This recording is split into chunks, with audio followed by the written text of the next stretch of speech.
Assalamualaikum warahmatullahi wabarakatuh. Amang ay koy Hazrat Muhammad sallallahu alaihi wasallam gi passing gi New Testament Bible gi Matthew gi chapter number 21 verse number 33 to 44 bagi matang de koy naina khaba matung nang asi laliba topic Gospel of John gi chapter number 14 verse number 16 dagi haibadi di karina da aina ipada haijagani aduga ibungona atay pangbiba ama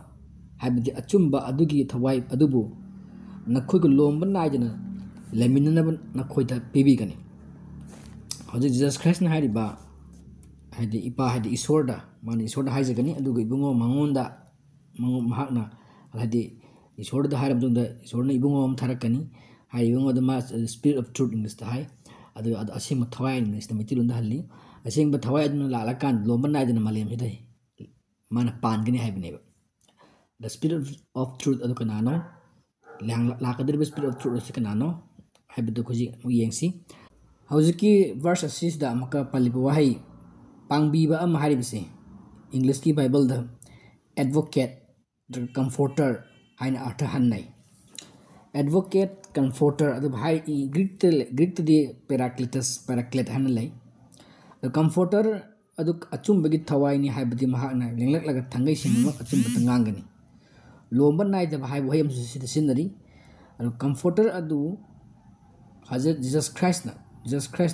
Christ matung da lenglak kani amasu mahak ki matam chupa natraga matam punamakta lenga lairagani haibadi mahak pu ate atop kana amatana sinba natraga hongmam natraga mahut ama oinaba kana chu daira mai matung da laklaro isiniba hojiki Gospel of John chapter number 14 verse number 16 da pirisi aduga haribasida ikona asida ikona taseng namak ikona kham ngami adudi kaina habada Jesus Christ ki matung da atopa prophet ama lakani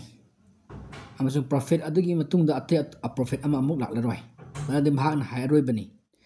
masiki hariba harau paw si manaba pawjel amasu leiri Quran da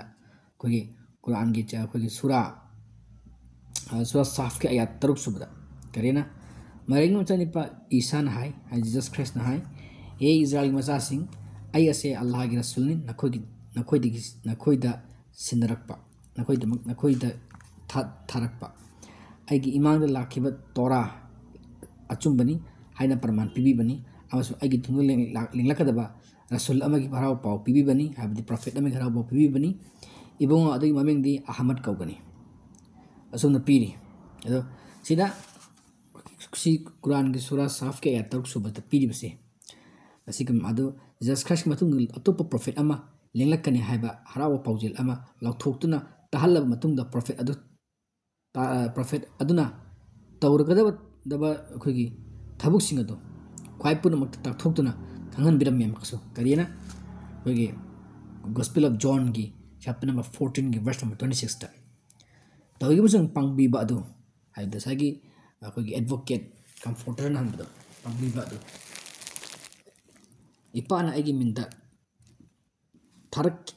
thabirakadaba thawai asengba the spirit of truth and the Holy Spirit abdo ibungam hak aduna nakhoida punamak tambigani amazung aina nakhoida haike punamak ado nakhoibu ningsing hanbigani sida haisi sing matungina Jesus Christ se amuksu khoigi amuksu lauthokpiri man ko su kaina adudi ibungo aduna haibadi lakadirba mi aduna prophet aduna spirit of truth aduna hunter comforter aduna traga advocate aduna maki mamda chumba sakhi piraganeba haibadi comforter aduna lak matamda spirit of truth aduna taibang pangina mu hal lak matamda roiba ma prophet ni adu hari prophet aduna lak matamda Jesus Christ glorified aguni mahak matangda mana sindopigani mahak thagat pigani mahak pusaki pigani haibadi advocate aduna prophet comforter aduna Jesus Christ ki matanga sakhi pigani amakaso akhoi Gospel of John chapter number 15 verse number 26 tasumna hai tawgim sung aina ipadagi nakhoida tharakadaba pangbi bado ipadi tholakpa achumgi thawai aduna lakpada ibungo mahakna aigi maram sakhi pigani sineba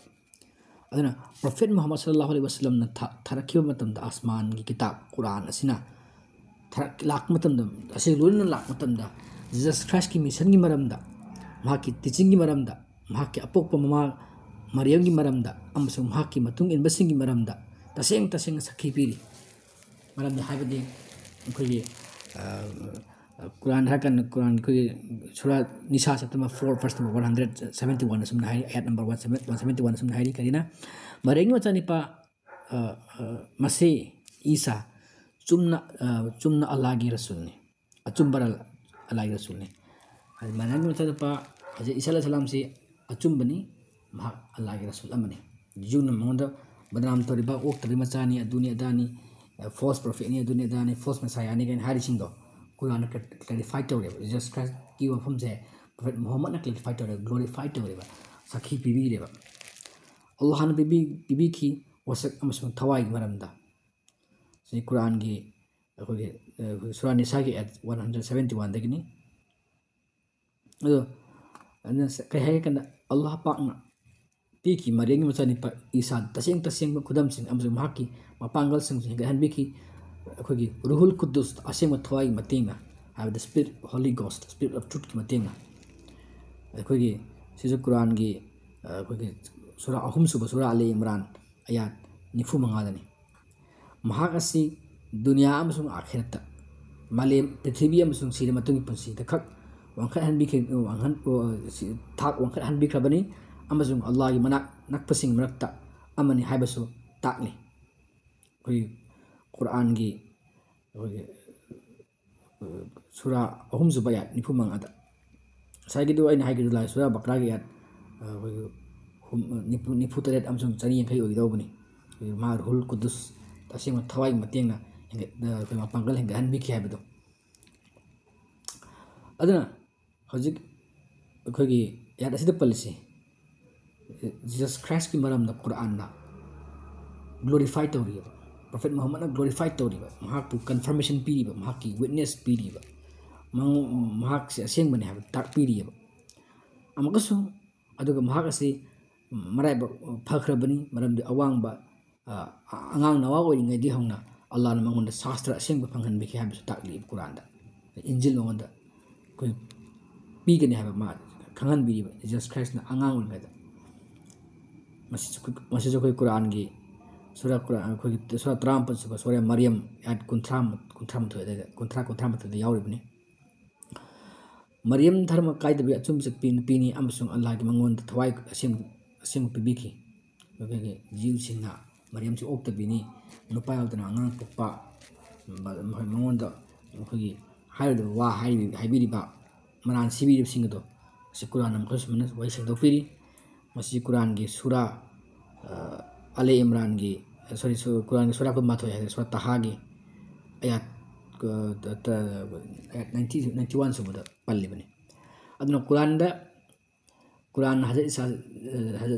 ꯑꯂꯩꯍꯤ Salam Jesus ꯈ꯭ꯔꯥꯏꯁꯀꯤ ꯃꯃꯤꯡ 3 ꯊꯣꯛꯅ ꯈꯪꯅꯩ ꯃꯗꯨꯗꯤ ꯀꯔꯤꯅ ꯏꯁꯥ ꯍꯥꯏꯗꯤ ꯃꯔꯤꯌꯝ ꯃꯆꯥꯅꯤꯄꯥ ꯅꯠꯇ꯭ꯔꯒ ꯑꯜ ꯃꯁꯤ ꯃꯦꯁꯥꯌꯥ ꯅꯠꯇ꯭ꯔꯒ ꯁꯟ ꯑꯣꯐ ꯃꯦꯔꯤ ꯑꯃꯁꯨꯡ ꯖꯤꯖꯁ ꯈ꯭ꯔꯥꯏꯁ ꯖꯤꯖꯁ ꯑꯁꯨꯝꯅ ꯏꯪꯂꯤꯁꯇ ꯍꯥꯏꯔꯒꯅ ꯑꯁꯨꯝꯅ ꯃꯃꯤꯡꯗꯨ ꯇꯥꯛꯄꯤꯔꯤ ꯑꯗꯨꯅ ꯖꯤꯖꯁ ꯈ꯭ꯔꯥꯏꯁꯀꯤ ꯃꯇꯨꯡꯗ ꯂꯤꯡꯂꯛꯀꯗꯧꯔꯤꯕ ꯃꯤꯁꯛ ꯑꯗꯨꯒꯤ ꯑꯆꯧꯕ ꯊꯧꯗꯥꯡ ꯑꯃꯁꯨꯡ ꯃꯇꯤꯛ ꯇꯥꯛꯂꯗꯨꯅ ꯏꯖꯔꯦꯜ ꯃꯆꯥꯁꯤꯡꯕꯨ ꯃꯨꯟꯅ ꯈꯪꯍꯟꯕꯤꯔꯝꯈ꯭ꯔꯦ ꯀꯨꯔꯥꯟ ꯑꯁꯤꯅ ꯑꯗꯨ ꯑꯃꯨꯛ ꯑꯩꯁꯦ ꯄꯥꯊꯣꯛꯆꯔꯛꯀꯦ ꯒꯣꯁꯄꯦꯜ ꯑꯣꯐ ꯖꯣꯟꯒꯤ ꯆꯦꯞꯇꯔ number 16 verse number 7ꯗꯒꯤꯅ 14 ꯐꯥꯎꯕꯗꯣ ꯑꯩꯅ ꯆꯠꯊꯣꯛꯄ ꯑꯁꯦ ꯅꯈꯣꯏꯗꯃꯛ ꯇꯣꯡꯖꯕꯅꯤ ꯃꯔꯝꯗꯤ ꯑꯩꯅ ꯆꯠꯊꯣꯛꯇ꯭ꯔꯕꯗꯤ ꯄꯥꯡꯕꯤꯕ ꯑꯗꯨꯅ ꯅꯈꯣꯏꯒꯤ ꯃꯐꯝꯗ ꯈꯛ ꯂꯥꯛꯂꯔꯣꯏ ꯑꯗꯨꯕꯨ ꯑꯩꯅ ꯆꯠꯂꯕꯗꯤ ꯏꯕꯨꯡꯉꯣ ꯃꯍꯥꯛꯄꯨ ꯑꯩꯅ ꯅꯈꯣꯏꯗ ꯊꯥꯔꯛꯀꯅꯤ ꯑꯃꯁꯨꯡ ꯏꯕꯨꯡꯉꯣ ꯃꯍꯥꯛꯅ ꯂꯦꯡꯕꯤꯔꯛꯂꯒ ꯄꯥꯞꯀꯤ ꯃꯔꯝꯗ ꯙꯔꯃ ꯆꯤꯟꯕꯒꯤ ꯃꯔꯝꯗ ꯑꯃꯁꯨꯡ ꯋꯥꯌꯦꯟꯕꯒꯤ ꯃꯔꯝꯗ ꯇꯥꯏꯕꯪ ꯄꯥꯟꯕꯕꯨ ꯃꯔꯝ ꯈꯪꯍꯟꯕꯤꯒꯅꯤ ꯑꯩꯅ ꯅꯈꯣꯏꯗ ꯍꯥꯏꯒꯗꯕ ꯋꯥ ꯑꯃꯨꯛ ꯌꯥꯝꯅ ꯂꯩ ꯑꯗꯨꯕꯨ ꯅꯈꯣꯏꯅ ꯍꯧꯖꯤꯛ ꯃꯗꯨ ꯈꯥꯡꯕ ꯉꯝꯂꯣꯏ ꯇꯧꯒꯦ ꯑꯃꯁꯨꯡ ꯏꯕꯨꯡꯉꯣ ꯃꯍꯥꯛꯅ ꯍꯥꯏꯕꯗꯤ ꯑꯆꯨꯝꯕ ꯊꯋꯥꯏ ꯑꯗꯨꯅ ꯂꯦꯡꯕꯤꯔꯛꯂꯒ ꯏꯕꯨꯡꯉꯣ ꯃꯍꯥꯛꯅ ꯅꯈꯣꯏꯕꯨ ꯑꯆꯨꯝꯕ ꯄꯨꯝꯅꯃꯛꯇ ꯆꯤꯡꯕꯤꯒꯅꯤ ꯃꯔꯝꯗꯤ ꯏꯕꯨꯡꯉꯣ ꯃꯍꯥꯛꯅ ꯃꯊꯟꯇꯒꯤ ꯉꯥꯡꯂꯔꯣꯏ ꯇꯧꯒꯦ ꯑꯃꯁꯨꯡ ꯑꯇꯥꯕ ꯑꯗꯨ ꯉꯥꯡꯕꯤꯒꯅꯤ ꯑꯗꯨꯒ ꯊꯣꯛꯂꯕ ꯑꯗꯨ ꯅꯈꯣꯏꯗ ꯈꯪꯍꯟꯕꯤꯒꯅꯤ ꯏꯕꯨꯡꯉꯣ ꯃꯍꯥꯛꯅ ꯑꯩꯕꯨ ꯃꯇꯤꯛ ꯃꯉꯥꯜ ꯆꯥꯎꯍꯟꯕꯤꯒꯅꯤ ꯃꯔꯝꯗꯤ ꯏꯕꯨꯡꯉꯣ ꯃꯍꯥꯛꯅ ꯑꯩꯒꯤꯗꯒꯤ ꯂꯧꯗꯨꯅ ꯅꯈꯣꯏꯗ ꯃꯗꯨ ꯈꯪꯍꯟꯕꯤꯒꯅꯤ ꯁꯤꯅꯤ Gospel of John chapter number 16 verse number 7 dagina 14 fawbana takpiribase samlapna haibda adu takriba New Testament gi wahi parengsing asidagi verses asidagi linglakadaba prophet adugi sintha kharaga amasung matik mayai achuba kharaga phongdokliba madudi mahanga lingbirak laga paaki maramda dharma chenbagi maramda amasung wayenbi maramda tabang pan bu maran khangan bigani hairiba ani subada masigi teaching Jesus Christ ki teaching pun Israel masa sing na pura kauthok khigani aduna Prophet Muhammad nate hai Prophet Muhammad hai krisi lakadeba spirit of truth advocate aduna nilalaga makhoida amuk inau nongna ningsing han bigani hairi alaga ahum subda Jesus Christ ki wahai pun makhoina illoi tawi musung advocate aduna adraga comforter aduna linlaklaga makhoibu achumba punamak tambiragani mari subada Jesus Christ matik mangal punamak ibungo aduna khwai punamak ta sandoktuna chawhanbigani amasu masibu thajadaba singi mapa leire haibasu ibungo aduna dunia da khanganbigani ibungo adun linlaklaga mahak mathandaki khusi tawna ngangloi tawgi musung Allah pakna mahakna khanghanbiba aduta ngangsakani Jesus Christ na tayong panda leiringai da mahakna isorgi leibak haja din ilahi the kingdom of God Israel masasina tambikiba aduda makhoina mahakpo ninda tawduna badnam tawbiki Quran na asengba sakhi piri madudi Maryam ki machani pawam khudam amoina thabirakhabada Israel masasina mahakpo karim kathayana yaramde masi ekhogi Quran ni surah Zukhruf ayat 53 yawribe amasu makhoina maregi mathakta chumdaba wang hajinduna mikhe thianaba torammi masisu Quran gi surah Nisa ayat 1yankai yawribni Jesus Christ Allah ki achumba rasulni haibadi prophet ni messenger ni pabubani Jesus Christ ki mama Maryam dharma kaidabi nupini amasu Israel gi masasing din Islam chakadabni haina lauthokiba prophet ti world the holy prophet Muhammad Mustafa ni mahana makhoiba achum punamakta chingbi gani haiba sagi gospel haikibadu Jesus Christ ki wahaidu masi matangda prophet Muhammad achum dharma din Islam dunia da phongdok piduna dharma gi niti khurum khajang gi thabak lamchat chat yathang adegi tabang pan loibagi matangda Jahannam gi matangda amang swarga gi matangda norak gi matangda laman khumba lauba ain ahira sin maramda sariyat achumba thangai sangmak punmak sandokna takpiramba mamanga gi lakhiba prophet kana amtana takpiramde Quran na sengna hairi he mebasing Allah dagi achumba punmak puduna Muhammad Rasulullah nakhoida lakhrabani masi Quran gi surah Nisa ayat 100 subdani achumba yorokre minam mangkre minam badi masana tumna mang tak chakadabani masisu Quran gi surah Bani Israel gi ayat 81 da yawbani mahana mathantang ngangloi tawgi musum ata badu ngangbigani hana sai Jesus Christ na magi Gospel of John gi pasimbi da panki prophecy da panki hai basi Jesus Christ Mustafa Jesus Christ na hari basi prophet Muhammad Mustafa bani mahaki matik magundu butak cari bani prophet Muhammad te mahaki aningba adu khokta ngangde aningba amta ngangde magi Allah na haiba wahi revelation adu khokta ne mana ngangki basi madu masisu Quran sagali surah Najm ayat 3:4 da mahana thok lagadaba adu nakhoida khangan bigani na samaksa panki Jesus Christ na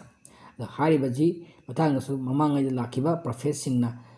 prophet Muhammad Mustafa yi mataw gumnam atung thokada thodok imaramda wa kaya kanna haramde Jesus Christ na hajik palli basidi lakadrba aroi badu lakadrba mi adudi ꯑꯗꯨꯒꯤ ꯃꯇꯥꯡꯗ ꯇꯨꯡꯒꯤ ꯋꯥ ꯀꯌꯥ ꯍꯥꯏꯒꯅꯤ ꯍꯥꯏꯕꯗꯨꯅꯤ ꯄ꯭ꯔꯣꯐꯦꯠꯁꯤ ꯀꯌꯥ ꯐꯖꯅ ꯄꯤꯒꯅꯤ ꯑꯇꯩ ꯄ꯭ꯔꯣꯐꯦꯠꯇꯒꯤꯗꯤ ꯃꯗꯨꯗꯁꯨ ꯇꯐꯣꯡ ꯇꯐꯣꯡꯅ ꯇꯥꯛꯄꯤꯔꯤ ꯀꯔꯤꯅ ꯅꯈꯣꯏꯅ ꯑꯔꯕꯀꯤ ꯎꯄꯗꯦꯠꯇ ꯂꯥꯟ ꯁꯣꯛꯅꯒꯅꯤ ꯑꯃꯁꯨꯡ ꯑꯜꯂꯥꯍꯅ ꯅꯈꯣꯏꯕꯨ ꯖꯣꯏ ꯄꯤꯕꯤꯒꯅꯤ ꯃꯇꯨꯡꯗ ꯄꯔꯁꯤꯌꯟꯒꯤ ꯁꯤꯡꯒ ꯂꯥꯟ ꯇꯧꯅꯒꯅꯤ ꯑꯃꯁꯨꯡ ꯖꯣꯏ ꯑꯣꯏꯒꯅꯤ ꯑꯗꯨꯒ ꯔꯣꯃꯥꯟꯁꯤꯡꯒꯁꯨ ꯂꯥꯟ ꯊꯦꯡꯅꯒꯅꯤ ꯃꯗꯨꯁꯨ ꯅꯈꯣꯏꯅ ꯖꯣꯏ ꯑꯣꯏꯒꯅꯤ ꯍꯥꯏꯅ ꯀꯨꯔꯥꯟ ꯇꯥꯛꯄꯤꯔꯤ ꯃꯗꯨꯁꯨ ꯁꯨꯔꯥ ꯑꯩꯈꯣꯏꯒꯤ ꯀꯨꯔꯥꯟꯒꯤ ꯑꯩꯈꯣꯏꯒꯤ ꯁꯨꯔꯥ ꯔꯣꯝꯗ ꯌꯥꯎꯕꯤꯔꯤ ꯑꯗꯨꯅ ꯍꯟꯊꯕ ꯀꯥꯡꯂꯨꯞꯅ ꯐꯝꯃꯦꯟ ꯐꯝꯂꯒꯅꯤ ꯑꯃꯨꯛꯀꯁꯨ ꯍꯥꯏꯔꯤ ꯃꯁꯤꯁꯨ ꯑꯩꯈꯣꯏꯒꯤ ꯇꯕꯥꯔꯥꯅꯤꯗꯒꯤ ꯌꯥꯎꯔꯦ ꯁꯣꯔꯤ ꯍꯗꯤꯁ ꯇꯤꯔꯃꯤꯖꯤꯗꯒꯤ ꯌꯥꯎꯔꯤ ꯑꯉꯝ ꯑꯊꯧ ꯐꯝꯅꯥꯏꯕꯁꯤꯡꯒꯤ ꯃꯁꯛ ꯑꯩꯈꯣꯏꯒꯤ ꯑꯣꯏꯖ ꯑꯣꯏꯊꯛꯄ ꯊꯤꯒꯅꯤ ꯃꯁꯤꯁꯨ ꯑꯩꯈꯣꯏꯒꯤ ꯍꯗꯤꯁ ꯏꯕꯅꯦ ꯃꯖꯥꯗ ꯄ꯭ꯔꯣꯐꯦꯠ ꯃꯨꯍꯝꯃꯗ ꯍꯥꯏꯔꯝꯕꯒꯤ ꯌꯥꯎꯔꯤ ꯃꯁꯤ ꯄꯨꯝꯅꯃꯛꯁꯤ ꯑꯗꯒꯤ ꯂꯣꯏꯁꯪꯒꯤ ꯃꯀꯣꯛ ꯑꯣꯏꯕꯁꯤꯡꯅ ꯃꯤꯆꯣꯞ ꯑꯣꯏꯔꯒꯅꯤ ꯑꯩꯈꯣꯏꯒꯤ ꯃꯁꯤꯁꯨ ꯑꯩꯈꯣꯏꯒꯤ ꯇꯤꯔꯃꯤꯖꯤꯗ ꯌꯥꯎꯔꯤ ꯍꯗꯤꯁꯇ ꯖꯥꯇꯤꯒꯤ ꯁꯔꯗꯥꯔ ꯑꯃꯁꯨ ꯃꯣꯠꯂꯒꯅꯤ ꯃꯁꯤꯁꯨ ꯇꯤꯔꯃꯤꯖꯤꯗ ꯌꯥꯎꯔꯤ ꯑꯆꯧꯕ ꯂꯩꯕꯥꯛꯅ ꯑꯄꯤꯛꯄ ꯂꯩꯕꯥꯛ ꯁꯦꯟꯅꯔꯒꯅꯤ ꯃꯁꯤꯁꯨ ꯏꯕꯅꯦ ꯃꯖꯥꯗ ꯌꯥꯎꯔꯤ ꯑꯁꯤ ꯅꯠꯇꯕ ꯑꯇꯩ ꯄꯦꯁꯤꯡꯒꯨꯏ ꯀꯌꯥ ꯑꯃꯁꯨ ꯂꯩ ꯍꯗꯤꯁꯇ ꯑꯃꯁꯨꯡ ꯀꯨꯔꯥꯟꯗ ꯃꯈꯣꯏꯁꯤꯡ ꯑꯗꯨ ꯈꯪꯕꯗ ꯊꯣꯏꯗꯣꯛꯅ ꯅꯨꯡꯉꯥꯏꯕꯒꯤ ꯃꯁꯛꯅꯤ ꯇꯧꯈꯤꯕꯁꯨ ꯃꯗꯨ ꯄꯨꯝꯅꯃꯛ ꯏꯊꯣꯛꯂꯕꯗꯤ ꯂꯥꯏꯔꯤꯛ ꯑꯃ ꯑꯣꯏꯒꯅꯤ ꯃꯔꯝ ꯑꯗꯨꯅ ꯑꯩ ꯃꯐꯝꯁꯤꯗ ꯀꯌꯥ ꯀꯟꯅ ꯍꯥꯏꯖꯔꯔꯣꯏꯒꯦ ꯃꯍꯥꯛꯅ ꯑꯩꯕꯨ ꯃꯇꯤꯛ ꯃꯉꯥꯜ ꯆꯥꯎꯍꯟꯕꯤꯒꯅꯤ ꯍꯥꯏꯕ ꯖꯤꯁꯁ ꯈ꯭ꯔꯥꯏꯁꯇ ꯄꯜꯂꯤꯕ ꯑꯗꯨ ꯀꯔꯤꯅꯣ ꯍꯥꯏꯕꯁꯤ ꯑꯃꯨꯛ ꯌꯦꯡꯃꯤꯟꯅꯁꯤ ꯃꯁꯤ ꯇꯁꯦꯡꯅꯃꯛ ꯆꯨꯝꯈ꯭ꯔꯦ ꯃꯔꯝꯗꯤ ꯀꯨꯔꯥꯟꯅ ꯖꯤꯁꯁ ꯈ꯭ꯔꯥꯏꯁꯀꯤ ꯃꯇꯤꯛ ꯃꯒꯨꯟ ꯊꯥꯒꯠꯄꯒꯨꯝ ꯕꯥꯏꯕꯜꯅ ꯊꯥꯒꯠꯄꯤꯗꯦ ꯖꯤꯁꯁ ꯈ꯭ꯔꯥꯏꯁ ꯑꯃꯁꯨꯡ ꯃꯥꯒꯤ ꯐꯦꯃꯤꯂꯤ ꯃꯥꯒꯤ ꯃꯃꯥ ꯃꯄꯥ ꯃꯄꯨꯡ ꯃꯄꯦꯟ ꯂꯣꯏꯅ ꯊꯥꯒꯠꯂꯤ ꯀꯨꯔꯥꯟꯒꯤ ꯃꯐꯝ 88ꯗ ꯑꯩꯈꯣꯏꯒꯤ ꯁꯨꯔꯥ ꯑꯩꯈꯣꯏꯒꯤ 19ꯗ ꯍꯥꯏꯕꯗꯤ 2, 3, 4, 5, 6, 7, 9, 10 ꯑꯗꯒꯤ 19, 19, 19, 38, 92, 93, 98, 98, 63, 119 ꯑꯃꯁꯨꯡ 139ꯗ ꯖꯤꯁꯁꯀꯤ ꯃꯔꯝꯗ ꯃꯃꯥꯒꯤ ꯃꯔꯦꯡꯒꯤ ꯃꯔꯝꯗ ꯃꯍꯥꯛꯀꯤ ꯄꯥꯎꯖꯦꯜꯒꯤ ꯃꯔꯝꯗ ꯑꯃꯁꯨꯡ ꯃꯍꯥꯛꯀꯤ ꯁꯦꯕꯣꯛꯁꯤꯡꯒꯤ ꯃꯔꯝꯗ ꯊꯥꯒꯠꯄꯒꯤ ꯋꯥꯍꯩ ꯇꯁꯦꯡꯅ ꯐꯣꯡꯗꯣꯛꯂꯤ ꯃꯍꯥꯛꯀꯤ ꯃꯇꯨꯡ ꯂꯦꯡꯂꯛꯀꯗꯧꯔꯤꯕ ꯄ꯭ꯔꯣꯐꯦꯠ ꯑꯗꯨꯒꯤ ꯃꯇꯤꯛ ꯃꯌꯥꯏ ꯊꯧꯗꯥꯡ ꯑꯃꯁꯨꯡ ꯗꯍꯤ ꯁꯟꯗꯣꯛꯅ ꯇꯥꯛꯊꯣꯛꯄꯒ ꯂꯣꯏꯅꯅ ꯖꯤꯁꯁ ꯈ꯭ꯔꯥꯏꯁ ꯃꯁꯥꯃꯛꯅ ꯏꯁꯣꯔꯒꯤ ꯋꯥꯁꯛꯈꯤꯕ ꯄ꯭ꯔꯣꯐꯦꯠ ꯑꯗꯨ ꯍꯥꯏꯕꯗꯤ ꯃꯍꯥꯛꯀꯤ ꯋꯥꯍꯩ ꯑꯗꯨ ꯏꯁꯣꯔꯒꯤ ꯄꯥꯎ ꯇꯥꯛꯊꯣꯛꯄꯤꯁꯤꯡꯒꯤ ꯏꯀꯣꯟ ꯀꯣꯟꯕ ꯑꯗꯨ ꯍꯥꯏꯕ ꯋꯥꯍꯩ ꯃꯍꯥꯛꯀꯤ ꯑꯃꯗꯤ ꯁꯔꯒꯒꯤ ꯂꯩꯕꯥꯛ ꯂꯤꯡꯈꯠꯂꯛꯀꯗꯕ ꯑꯗꯨ ꯍꯥꯏꯕꯗꯤ ꯑꯆꯨꯝꯕ ꯊꯋꯥꯏ ꯑꯗꯨ ꯐꯣꯡꯂꯛꯀꯗꯕ ꯃꯇꯝ ꯅꯛꯁꯤꯜꯂꯛꯂꯦ ꯅꯈꯣꯏ ꯄꯨꯝꯅꯃꯛ ꯊꯧꯔꯥꯡ ꯇꯧꯗꯨꯅ ꯂꯩꯌꯨ ꯏꯕꯨꯡꯉꯣꯅ ꯂꯦꯡꯂꯛꯀꯗꯕ ꯑꯀꯣꯟꯕ ꯑꯃꯁꯨꯡ ꯏꯕꯨꯡꯉꯣꯒꯤ ꯄꯥꯎꯖꯦꯜ ꯑꯗꯨꯅ ꯄꯨꯛꯅꯤꯡꯒꯤ ꯑꯁꯦꯡꯕ ꯌꯥꯗꯨꯅ ꯆꯪꯖꯅꯕ ꯍꯥꯏꯗꯣꯛꯇꯨꯅ ꯋꯥꯄꯥꯎ ꯁꯟꯗꯣꯛꯂꯝꯃꯤ ꯃꯗꯨꯗꯤ ꯄꯨꯛꯅꯤꯡ ꯍꯣꯡꯉꯨ ꯃꯔꯝꯗꯤ ꯁꯔꯒ ꯂꯩꯕꯥꯛ ꯅꯛꯂꯦ ꯃꯇꯝ ꯑꯗꯨ ꯊꯨꯡꯂꯦ ꯑꯗꯨꯅ ꯏꯁꯣꯔꯒꯤ ꯂꯩꯕꯥꯛ ꯅꯛꯂꯦ ꯅꯈꯣꯏ ꯄꯨꯛꯅꯤꯡ ꯍꯣꯡꯗꯨꯅ ꯑꯐꯕ ꯋꯥꯄꯥꯎꯗꯨ ꯊꯥꯖꯧ ꯁꯤꯅꯤ ꯁꯤꯗ ꯄꯜꯂꯤꯁꯤ ꯍꯥꯏꯔꯤꯕꯁꯤꯡ ꯑꯁꯤ ꯃꯦꯊ꯭ꯌꯨ ꯆꯦꯞꯇꯔ 4 verse number 17 ꯑꯃꯁꯨꯡ Mark chapter number 1 verse number 15ꯗꯒꯤꯅꯤ ꯖꯤꯁꯁ ꯈ꯭ꯔꯥꯏꯁ ꯁꯪꯁꯥꯔꯒꯤ ꯊꯣꯛꯈꯤꯕꯒꯤ ꯃꯇꯨꯡ ꯖꯤꯁꯁ ꯈ꯭ꯔꯥꯏꯁ ꯁꯪꯁꯥꯔꯗꯒꯤ ꯊꯣꯛꯈꯤꯕ ꯃꯇꯨꯡ ꯏꯪ ꯁꯣꯛ 571 ꯁꯨꯕꯗ ꯑꯩꯈꯣꯏꯒꯤ ꯅꯤꯡꯊꯧꯀꯥꯕ ꯅꯨꯃꯤꯠꯇ ꯑꯩꯈꯣꯏꯒꯤ ꯃꯛꯀꯥꯒꯤ ꯁꯍꯔꯗ ꯀꯨꯔꯦꯁꯀꯤ ꯁꯥꯒꯩꯗꯒꯤ ꯄ꯭ꯔꯣꯐꯦꯠ ꯃꯨꯍꯝꯃꯗ ꯁꯜꯂꯜꯂꯥꯍꯨ ꯑꯂꯩꯍꯤ ꯋꯁꯜꯂꯝꯁꯤ ꯄꯣꯛꯈꯤ ꯃꯍꯥꯛ ꯑꯁꯤꯕꯨ प्रजाना अल आमीन है खंगने अल आमीन है थाजब मतिक चारब थमोइसिम थाजब मतिक चारब है मैम खंगने अरोब नबीनी पृथ्वी नबी लारो प्रोफेट लारो लाक्ट्रे प्रोफेट मोहम्मद की कनाम प्रोफेट पोखिद्रे बाइबल सखीनी कुरान सखीनी प्रोफेट मोहम्मद अरोब प्रोफेट है इबुंगोना जीसस क्राइस्ट ने वफम से पुरकदब शरीत माना पुरकदब लो की वफम दुनिया से लोद्रब मथंग मथंग फॉरएवर एवाइड तौगनी है ताकलीबसे अमुक कुरान अमुक येंसी अखोगी चैप्टर 4 verse number 170 कुरान की हे मे बसिन तसेनमक लाख्रबन नखोद पाव पुबा मीदु नबुंगोंगी मफमदगी अचुंब पुरदुना महाकपु थाजो नखोइना अफबत ओइनबैदमक्ता तौगिबसु नखोइना महाकपु थाजदबदी खंगु नखोइ अत्या अमसुं पृथ्वीदा लेरिबा पुनमक अल्लाहगी ngaktani अमसुं अल्लाहदी खंगखंगमने इहै हैबनी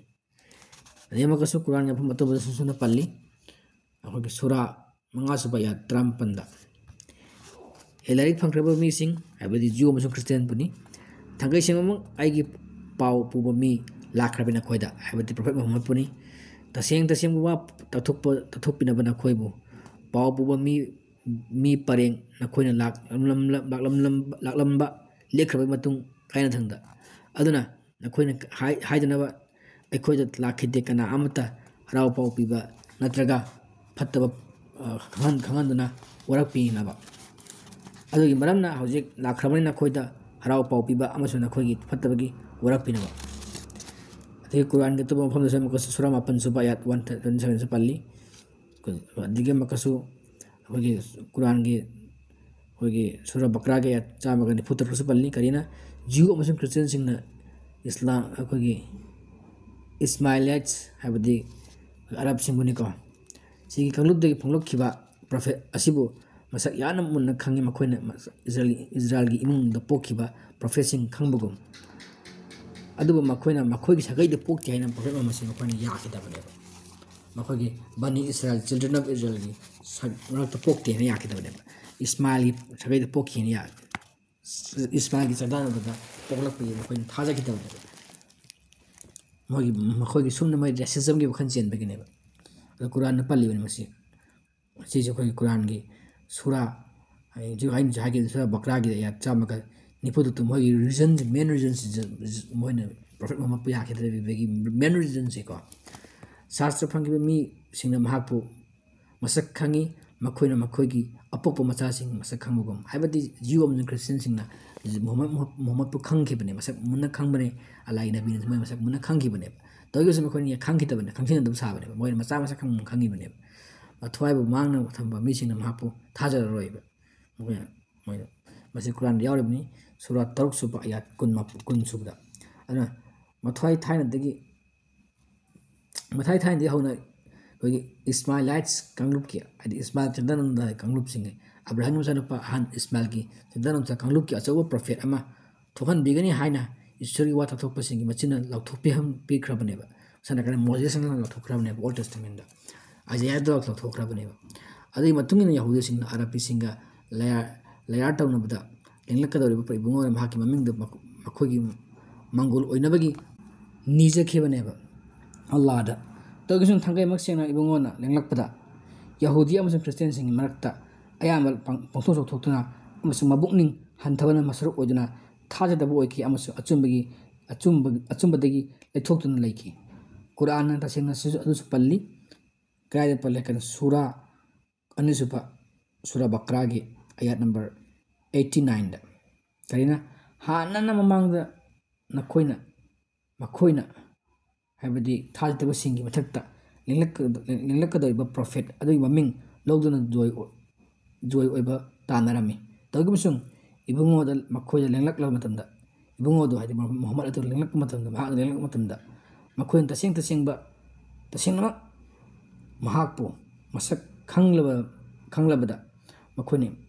ꯃꯍꯥꯛꯄꯨ ꯌꯥꯈꯤꯗꯦ ꯑꯗꯨꯅ ꯑꯜꯂꯥꯍꯅ ꯃꯈꯣꯏꯒꯤ ꯃꯊꯛꯇ ꯁꯦꯔꯥꯞ ꯇꯧꯕꯤꯈ꯭ꯔꯦ ꯃꯁꯤ ꯀꯨꯔꯥꯟꯒꯤ ꯑꯩꯈꯣꯏꯒꯤ ꯁꯨꯔꯥ ꯕꯀ꯭ꯔꯥꯒꯤ ꯁꯨꯔꯥ 2ꯁꯨꯕ ꯑꯌꯥꯠ 89ꯗꯒꯤꯅꯤ ꯑꯁꯨꯝꯅ ꯖꯤꯁꯁ ꯈ꯭ꯔꯥꯏꯁꯅ ꯄ꯭ꯔꯣꯐꯦꯠ ꯃꯨꯍꯝꯃꯗꯀꯤ ꯃꯇꯥꯡꯗ ꯄꯦꯁꯤꯝꯒꯣꯏ ꯄꯤꯈ꯭ꯔꯦ ꯒꯣꯁꯄꯦꯜ ꯑꯣꯐ ꯖꯣꯟ ꯑꯃꯁꯨꯡ ꯒꯣꯁꯄꯦꯜ ꯑꯣꯐ ꯃꯦꯊ꯭ꯌꯨ ꯃꯥꯔꯛꯇꯤ ꯂꯧꯊꯣꯛꯑꯒ ꯍꯧꯖꯤꯛ ꯑꯩꯈꯣꯏꯅ ꯅꯩꯅꯈ꯭ꯔꯦ ꯑꯩꯈꯣꯏꯒꯤ ꯑꯦꯗꯚꯣꯀꯦꯠ ꯀꯝꯐꯣꯔꯇꯔ ꯍꯣꯂꯤ ꯁ꯭ꯄꯤꯔꯤꯠ ꯑꯁꯤꯅꯆꯤꯡꯕ ꯀꯌꯥ ꯃꯍꯥꯛꯄꯨ ꯒ꯭ꯂꯣꯔꯤꯐꯥꯏ ꯇꯧꯒꯅꯤ ꯁꯈꯤ ꯄꯤꯒꯅꯤ ꯍꯥꯏꯔꯤꯕ ꯃꯈꯩꯗꯨ ꯀꯨꯔꯥꯟꯅ ꯂꯧꯊꯣꯛꯑ ꯄꯤꯈ꯭ꯔꯦ ꯅꯩꯅꯈ꯭ꯔꯦ ꯑꯗꯨꯅ